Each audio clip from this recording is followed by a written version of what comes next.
אשרי כל משפחת ביתו, כל אחד הוא יבכו, מקובל את תפילתו לפני אלוקים. אשרי משפחת. Shalom au bracha, que le bon Dieu vous protège, vous donne la santé, la joie, la prospérité, si Dieu veut.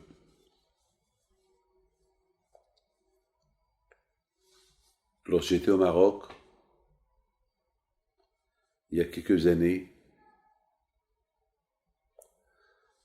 j'ai été avec mon père, il était encore vivant, peut-être il y a 40 ans, peut-être un peu plus, je ne peux pas vous dire. Et à Alav Shalom, mon père,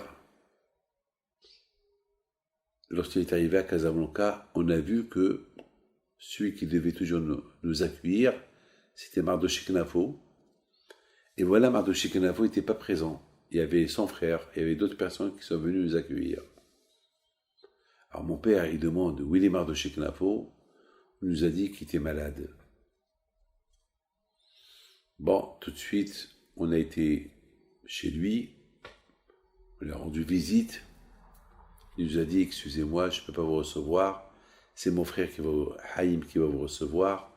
Moi, je dois voyager demain en France pour faire des examens. Mon père lui a dit, n'aie pas peur, tout ira bien. Il lui a dit, on n'est pas venu ici au Maroc pour que toi tu tombes malade. Eh bien, Hachem, bon voyage, et tu vas aller pour rien. Ça veut dire, ils vont rien trouver. Et vous savez que Mardoché Knafo, c'est quelqu'un qui est très peureux. Donc, même si mon père lui aurait dit, t'as rien, reste, lui, il était tellement peureux que ça va être dur pour lui de rester. Donc, à la vache, mon père, il a accepté le fait qu'il peut partir, mais il va retourner en bonne santé sans problème.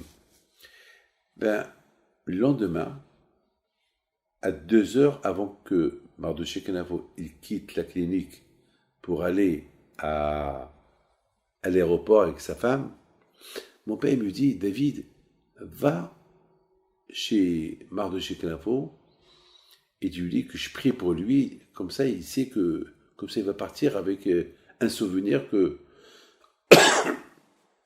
il n'a rien à craindre. Alors, au moment que je devais quitter la maison de M.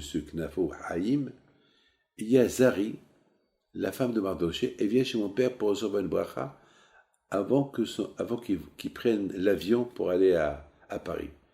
Et mon père, il lui dit, voilà, mon fils David, il va aller avec toi à la clinique et il est porteur de messages. Bon, je vais avec elle, avec Madame Knafo. À cette époque, il n'y avait pas de taxi, il fallait marcher à pied. Il y avait des taxis, mais il faut attendre. Et c'était le matin. Tous les petits taxis sont pleins. Donc, on devait marcher. On marche. Petit quart d'heure. On arrive à la clinique. Et avant qu'on arrive à la clinique, il y a un monsieur qui vient vers nous. Un monsieur qu'on ne connaît pas. Et il nous dit comme ça, Mardoché Knafo, il n'a rien à craindre. Il va être en bonne santé. Et puis il sera bien. Et nous, on répondait Amen. On ne savait même pas qui était ce monsieur-là. On ne le connaît pas, incognito. Mais je ne le connais pas, elle ne le connaît pas. Elle est du Maroc. On ne l'a jamais vu. On était hypnotisés. On disait Amen. D'où il savait que que madame, c'est la femme c'est Madame Knafo. D'où, je ne sais pas d'où il me connaît, il me regarde, il la regarde. Et que, bon, on continue le chemin, on veut lui donner, on a cru que c'était un pauvre qui veut de la charité, et on se retourne, il a disparu, on ne le voit plus. On ne sait pas qui est. Il ne pouvait pas aller loin, parce qu'il n'y avait pas où se cacher, parce qu'une infraction de seconde, c'est comme ça. Et il part, on se retourne, on ne le trouve pas. Il n'a pas rentré, il ne peut pas courir. Bon, on est resté bête. On monte chez Mardoché, et on lui a raconté l'histoire.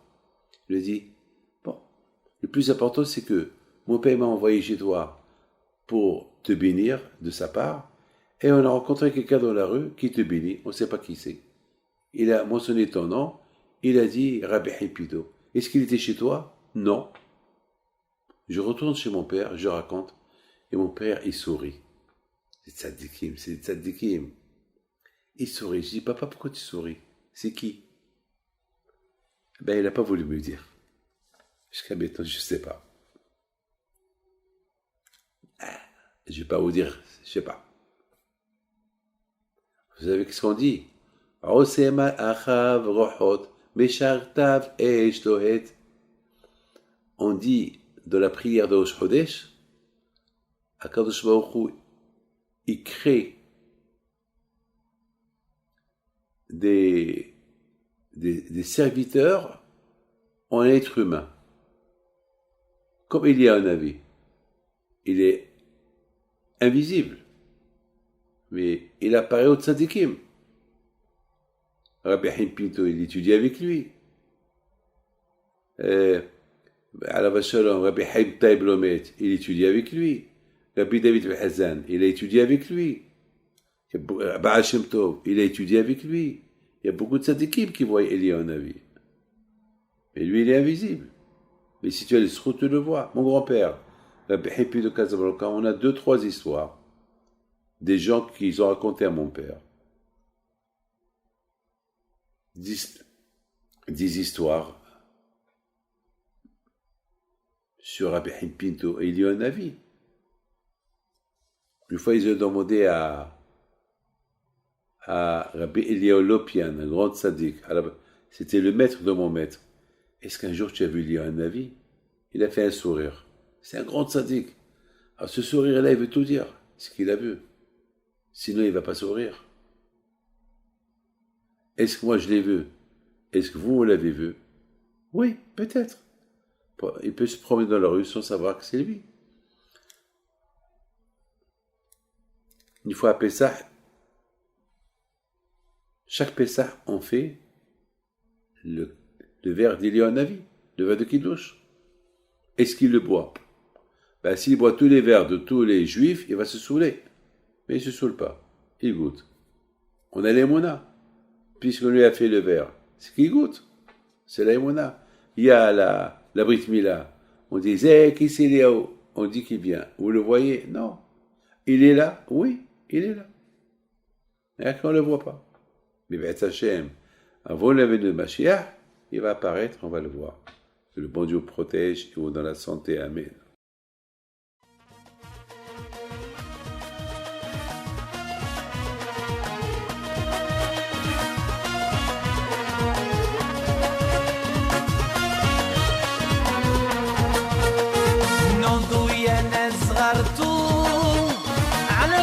حي بنتو وقف لنا زيخو